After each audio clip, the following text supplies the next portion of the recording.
ओम शांति। आज 9 जून 2026 के प्यारे बाप दादा के अनमोल मधुर वाक्य हैं। आज की मुरली के सार में विदेही बाबा ने उड़ता पंछी बनने के लिए कहा कि बाप के साथ घर उड़ने के लिए कंप्लीट प्योर बनो, स्वयं को बाबा के आगे संपूर्ण सरेंडर करो। बाबा कहे देही अभिमानी भी तब रहेंगे जब कंप्लीट सरेंडर होंगे।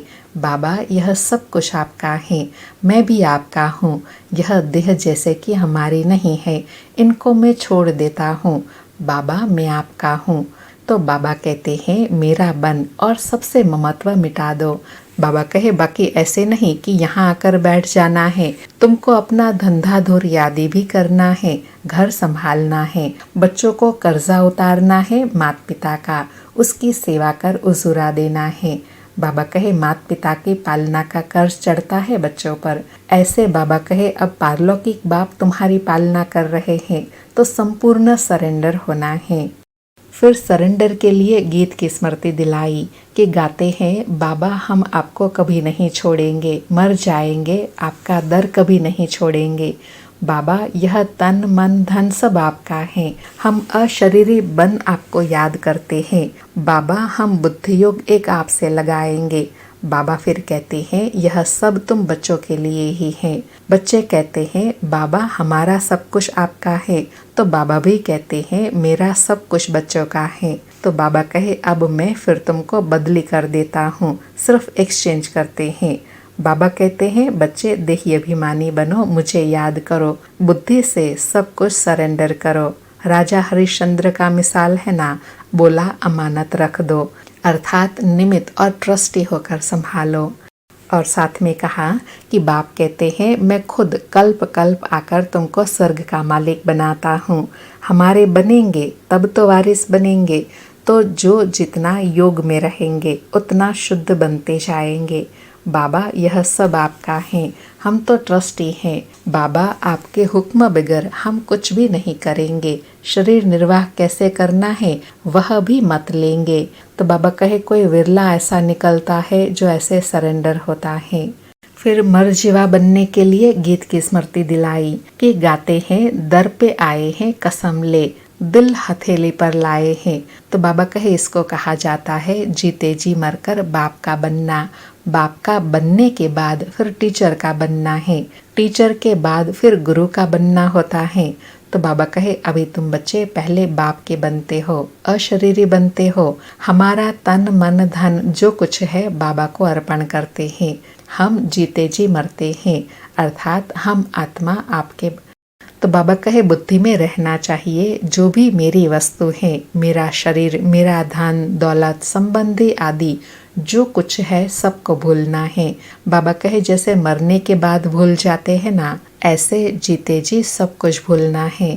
फिर कहा कि बाबा कहते हैं तुम्हारी आत्मा अभी अपवित्र है, आत्मा के पंख टूटे हुए हैं, अभी आत्मा उड़ नहीं सकती तमो प्रधान होने के कारण। बाबा कहे अभी आत्मा को पंख मिले हैं ज्ञान योग के, हिसाब किताब चुकतो कर आत्मा पवित्र बन जाती है। फिर ड्रामा का गुह्य राज समझाते कहा कि सबकी आत्माएं स्टेज पर आई हैं, जब विनाश का समय होता है तब सब आ जाते हैं।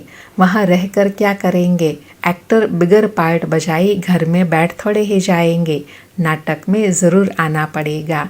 तो बाबा कहे जब सब आत्माएं वहाँ से आ जाती हैं तब फिर बाप सबको ले जाते हैं।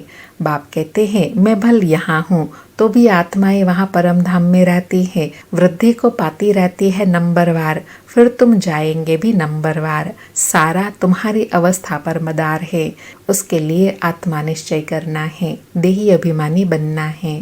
फिर विशेष बात बताई कि कई बच्चे बाबा से पूछते हैं बाबा अवस्था को कैसे जमाए, कोई तूफान न लगे। तो बाबा कहे इसका रास्ता तो बाबा बताते रहते हैं, बाबा को याद करो तो तूफान नहीं लगेंगे। और साथ में स्पष्ट किया कि बॉक्सिंग में ऐसा कभी देखा जो कोई एक ही थप्पड़ खाता रहे, जरूर दोनों में ही हिम्मत होगी।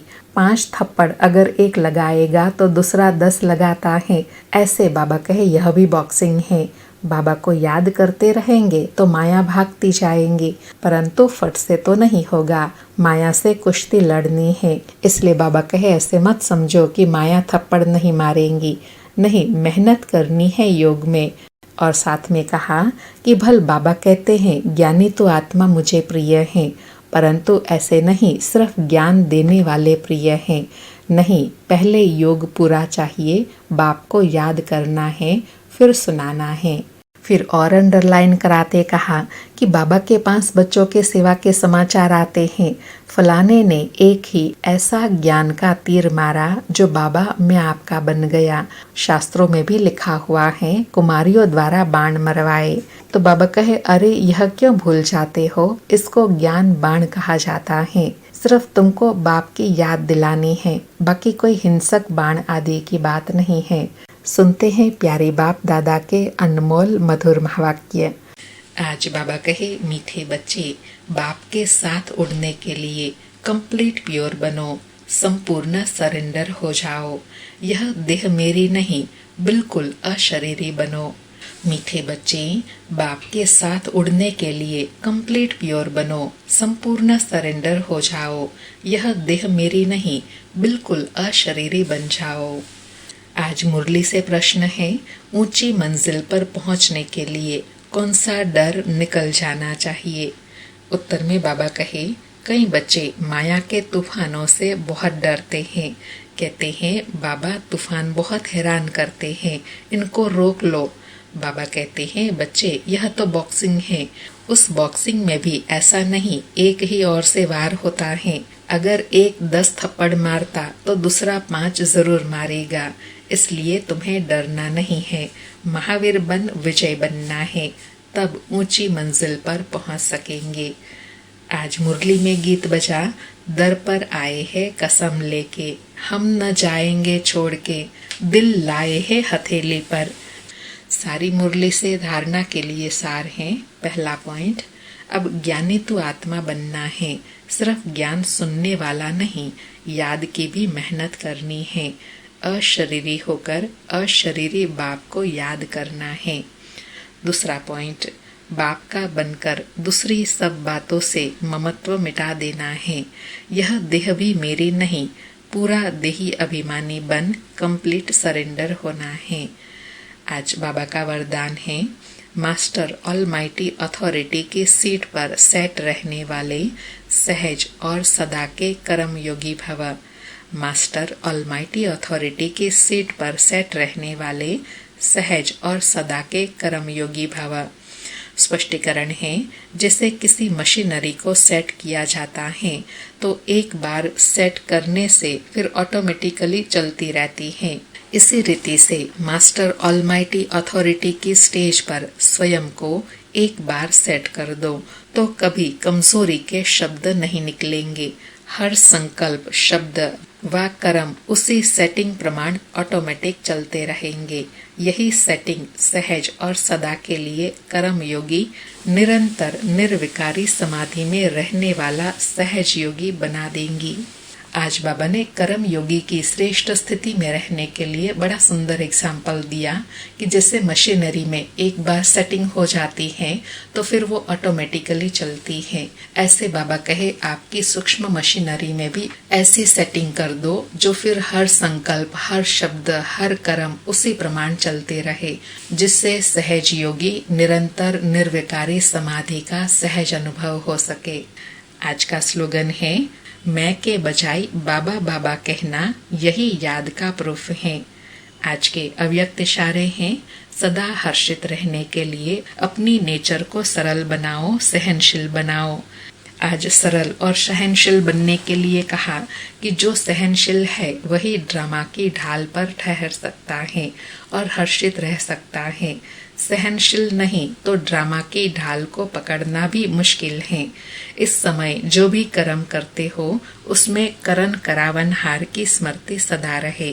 कराने वाला बाप है, करने वाला निमित्त है। अगर यह स्मृति में रख कर्म करो तो अनुभव होगा कि साक्षी हो जैसे पार्ट बजा रहे हैं। अच्छा, ओम शांति। शुक्रिया बाबा, शुक्रिया।